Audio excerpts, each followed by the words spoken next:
Okay, welcome back. Yes, indeed. We're turning our attention now to discussing sports, football.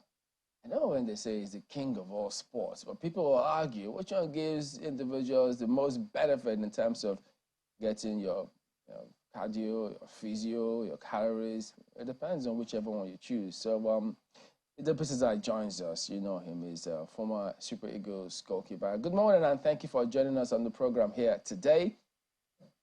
I thought I was going to say the one we saw you with that tie. I thought, what's going on here? That must have been your pastoral attire. Something. That was when I lost NFF election. Oh, I see. Okay, but now that I was dressed for the position. Oh, I see. Interesting.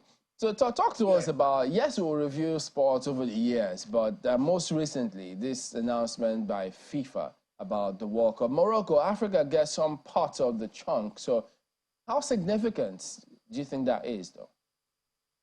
Well, the last time Africa hosted the World Cup was 2010 in South Africa. I just think they just want to compensate us. Now, look at the timing already. They are going to the Americas in the next World Cup. And after that, in 2030, they've decided that it's the centenary of the World Cup. World Cup will be basically 100 years. And in that 100 years, they're just playing economics and sentiments. Really, they should have just given the World Cup to Africa. Morocco's bidded for how many years now? This is the 6th time Morocco is bidding for the World Cup. And I think at 2030, after 2010, it's 20 years, Africa deserves it. But now what FIFA is saying is that they want to celebrate the 100 years of the World Cup. And in celebrating that, you need to go back to Uruguay, where the World Cup started, basically with Uruguay and Argentina and one of the teams they just mentioned. So that's where the World Cup started. So they've decided that the first 3 games will be played, just to commemorate the World Cup, 100 years of the World Cup. And after that, it will come back to Portugal, Spain, and Morocco. There's joy in Morocco. I've been following my media colleagues in Morocco. There's an excitement. Why? Because they have applied 6 times, and in 6 times, they've not gained it. But for me, I say this again, my take is for you to give credibility that you're bringing the World Cup back to Africa, remember that we have 3 hosts. So the question is, who will play the opening game? That has been decided. The opening game will go to Uruguay. And that Uruguay basically is in Europe, South America, Europe. So we're saying that the finals of the 2030 World Cup has to be played in Morocco. If it is played in Morocco, it means that basically Africa hosted the World Cup. So that's where people are not sure who would host, who will play the finals, where would the semi-finals be played. But it's good news, especially for Africa, that Morocco is included. Let me bring it back home. Do you see Nigeria ever hosting this World Cup, and when? Well, Africa too, aren't we? You laugh. You really laugh. Yes, that laughter, I don't want to take that as an answer, even though it speaks volumes. That's serious laughter. No. I'm very religious, so all things are possible. Oh, but the cry is on record presently, on record. The only playing field we have, which is grass, is the Uyo Stadium. Wow. Okay? But 20 anything is still very long. Yes, maybe in the next 40 years, where we would have had some kind of stability. 40? Not 40 years. Maybe we will not be here to see Africa, see Nigeria host. It's quite a pity. But why? It's quite a pity that it comes across as though it's a big deal. These things can be done way before. If other countries in Africa have hosted it, South Africa did it. South Africa did it. Now Morocco. Why 40 years before it comes here? It's simple. It's as simple as coming back to the basics. We must have stadiums. Okay, look at in Port Harcourt now. We watched the CAF Cup We have a stadium here that can take 40,000. Now, what we're not doing is that we're not maintaining our facilities. Now, we have a new sports minister. This is what we must do. We talk sports. Sports without the playing ground. Sports without the facility. You can't play sports in the sky, except you say there's a sports where you fly planes, right? So every sport is on earth. Therefore, we need to take care of the earth that produces the sportsmen. We need facilities. Look at our national stadium, former national stadium in Lagos. It's an eyesore. Everywhere is falling apart. So we have these stadiums everywhere. Fortunately, I've been invited by the sports minister to come sit down with him and talk. We must look after our facilities. We have facilities everywhere. Like in Port Harcourt, I live in Port Harcourt now. We have 3 stadiums in Port Harcourt, right? We played one in Elekaya. These stadiums must be working. We have the civic center that has everything. You used to have a swimming pool, you used to have tartan track, you used to have things that you would use, but these facilities are not being maintained. And once these facilities are not maintained, how do you expect us to firstly chunk out athletes and be able to contest or contend with the world? We have to go back to basics. It's actually heartbreaking because the stark reality. I mean, in this country, we can turn the attention of the world to us through sports. Any government can do it, both in the short term, the medium term, and the long term. There are sports in this country that can get us that. The personnel, the young people in this country who can do that. In fact, there are sports administrators, there are several persons, but they won't go begging for you to appoint them because, I mean, I've hosted tournaments, so I know, and I saw a lot of all of those things. But it's unfortunate because our stark reality is part of what you just highlighted. And that goes to tell us that sports in this country, I mean, is still our 63rd anniversary week or thereabout, something like that. And it suggests that 63 years on, we don't seem to have made giant strides, the kind of steps we want in 63 years as a nation, have we? Yeah, okay. We need to look at the basics. If you look at let's look at the sports sector. Sports sector, it has to be administrative, has to be technical. We need sports people to run sports. It is like taking me now, Idah, Peterside, and making me chief of army staff, right? Imagine me, Chamberlain, chief of army staff, former footballer. What do you expect? I don't even know how to raise a gun. I don't know how to shoot. I will close my eyes if I see a gun. Now, this is what we're doing in the sports sector.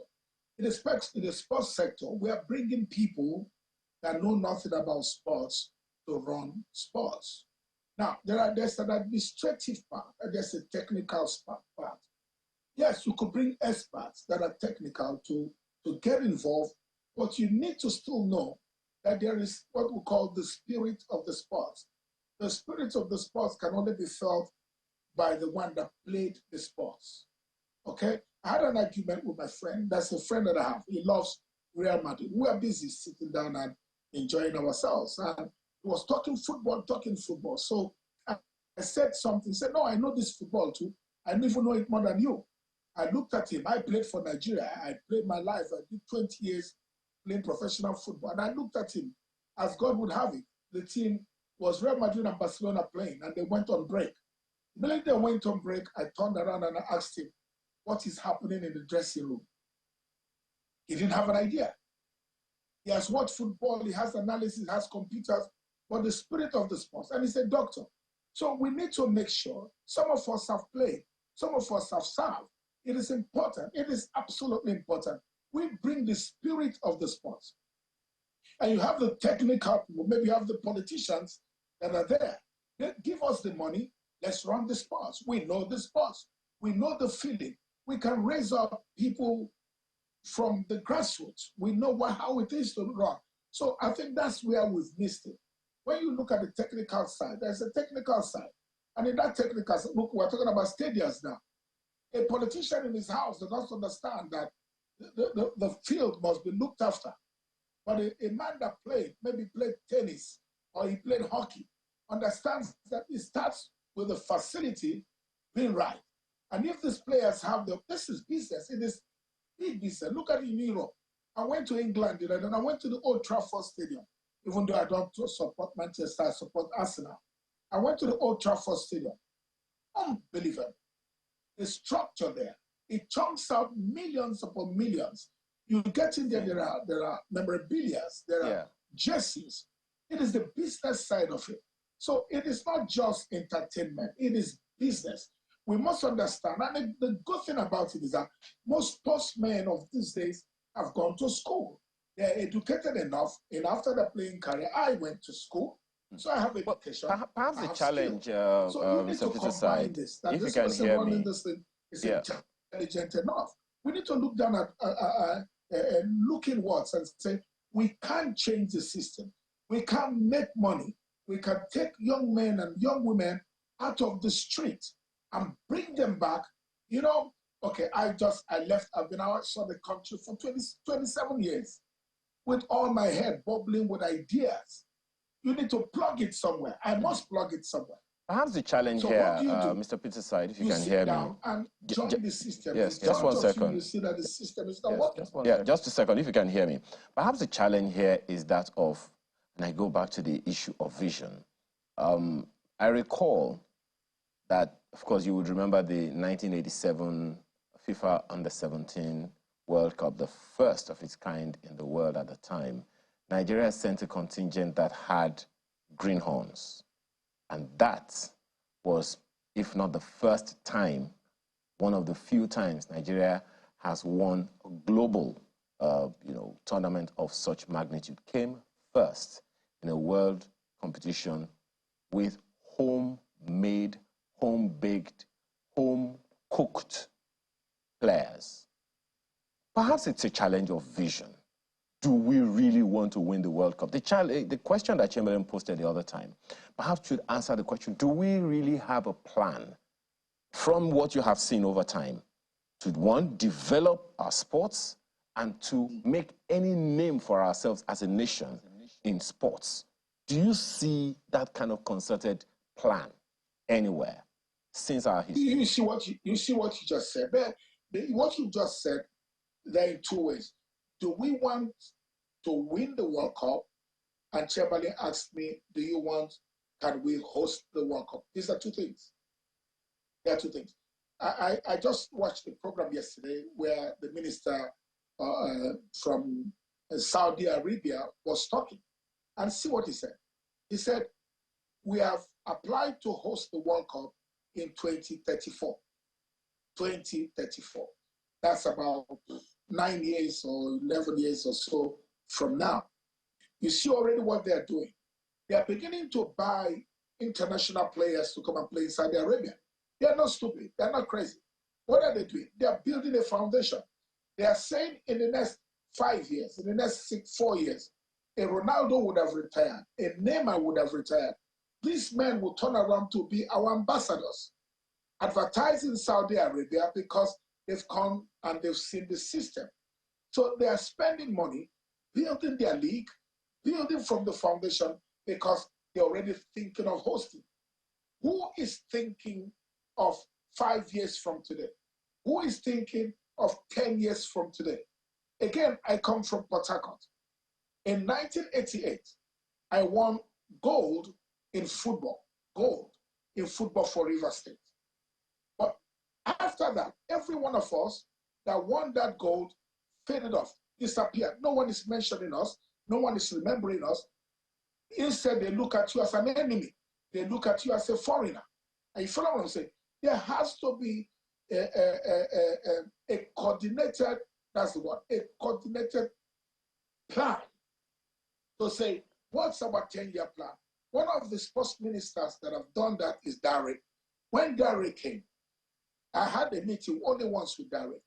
Derek looked at the business part of football. He was very, he followed it up. He wanted the business side. But there is always the technical side. He came in a little bit where he got companies to sponsor players. He did that. He did that with Amosu, did that with some of our athletes. That's a vision for me. For me, that's a vision. But you know how politics is. 4 years, you are appointed, 4 years, you go. But you don't set a solid foundation. You know, we have a 10-year plan that was written for NFL. Trust me. No one will follow it. No one will implement it. Mr. Peterside. And that's how it works here. Well, Mr. Peterside, it would seem, like, from everything that you have said, it would seem like the challenge is not, you know, an abundance of talent, which Nigeria has and has proven over the years in world tournaments for, you know, a lot of the games that, you know, we're participating. It would seem like the challenge is that of administration. But regardless, over the years, as we reflect on 63 years, at what point in our history as a nation, in terms of sports administration, would you say that you can be proud of as we have implemented any vision to show that there are prospects for the future? And how can we replicate it? We have, it's a difficult question. You know, I don't know how long I've lived on earth to be able to answer that question fully. You know, but every time we talk football, talk sports, people will always point back to Omera. You know, that the Omera era, people always point back to the Omera era. Omera did well, but that's in those days. We need to move forward. In moving forward, there has to be structure. A structure that cannot be changed because someone left. The structure should be able to carry itself. If you go to Europe now, I was in South Africa. We have this institution that chunks out, trains coaches, trains players. You not just train players go there. Sometimes when they cannot continue, they get degrees and certificates. It's a sports institute. Now, we used to have such sports institute in Lagos, and EKG was there. I think his name is EKG. Did very well. EKG did that. Now, the sports institute who is running it is there. And we used to have a games village somewhere in Surulere. Is there. But now, people like Omera, people like those days, have this kind of vision. And in having this kind of vision, they try to set, you know, a standard that whoever comes in can just follow it. Again, I want to commend my former governor in Rivers State, Wike. I see an academy. You know, I've just been it's not been too long I came back, but I've looked around. Okay, there are structures. I see Real Madrid Academy. I see the stadium here being built. Now, what do we do with these facilities? How do we run them? How do we make sure that an academy like that is productive? It has to produce, especially because it's River State people here, it needs to produce River State sons and daughters. We have the Civic Center with facilities. This is how you develop. This is how you push the system. That even if you are not there, he has left. Siminalaye has come in. Great guy, very soft-spoken, good man. We have seen his involvement in Rivers United, how he's supported Rivers United. But there needs to be a structure that if Siminalaye is not there, Wike is not there, this structure becomes an institution that continues. All right, Mr. Idah. Unfortunately, we have to end at that point in time, so we hope that we'll keep doing what we can to elevate sports and give us, put us, let's occupy our rightful positions, as it were, with lots of young people that we do have here. Thank you for coming on here today, and all the best to you. I appreciate it. Thank you.